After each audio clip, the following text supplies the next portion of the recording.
فعاش القلب إخلاصا وصرت تحوم كالطير تحلق في ثقافات وتنهل من ربى الخير. If you want peace, you need to be disciplined, and this is why Islam has a lot of rules and regulations. Because through that discipline you will be at peace. Imagine if I were to look at every woman and try to get them into bed with me. What would happen?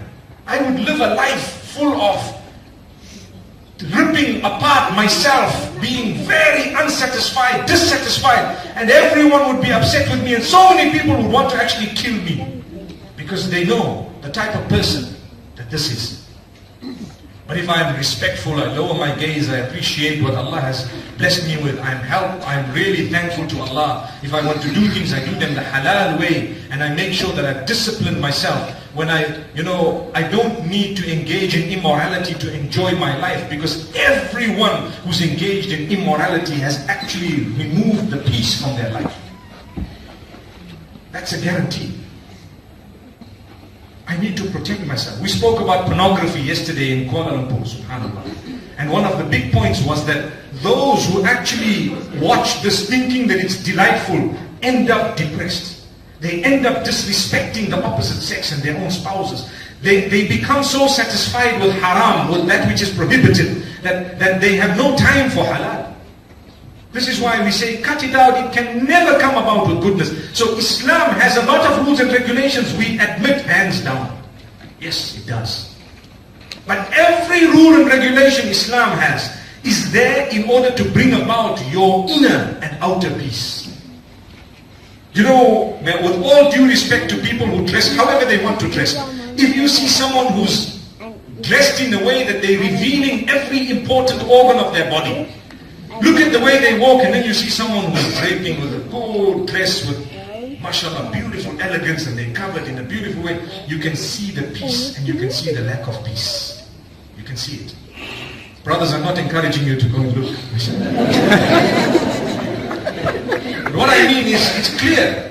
I've come across sisters who have dressed appropriately after they used to be from amongst those who didn't dress properly, and they say completely, you know how conscious I was of making sure that my butt is okay, and my legs are okay, and my cleavage is looking, okay, and everything is fake, half of it is fake, and my face is all draped up and everything, and the way I walk, I was never at peace. I'm always worried about what people are going to say, and I'm waiting for a comment. If someone doesn't comment, I become angry. I do all this, I spend 3 hours, come on, can't you see? Woo! There's no peace at all.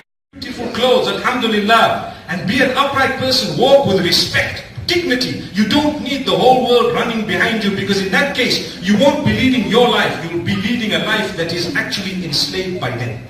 I can explain quickly what that is.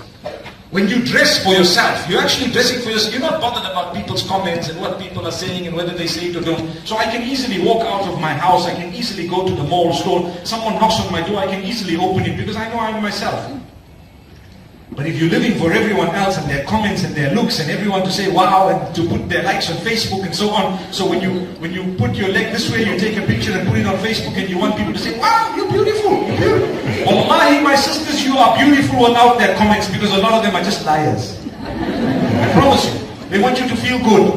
Allah knows, He created. You want real peace, you need to know something, and that is, subhanallah, just dress appropriately. Do you know when someone knocks on your door, you can quickly go there? Those who are enslaved by this type of, perhaps, dressing, if someone knocks on the door, they have to wait for 30 minutes before the sister can actually, make herself up, because she's so embarrassed, they can't see me like this. And you're busy sitting 20 minutes, someone comes and opens the door and makes you sit down, and you're saying, but you know what, I'm waiting and waiting. 25 minutes later, you walk out, and as you're walking out, hey, she comes running, I'm so sorry, I'm late.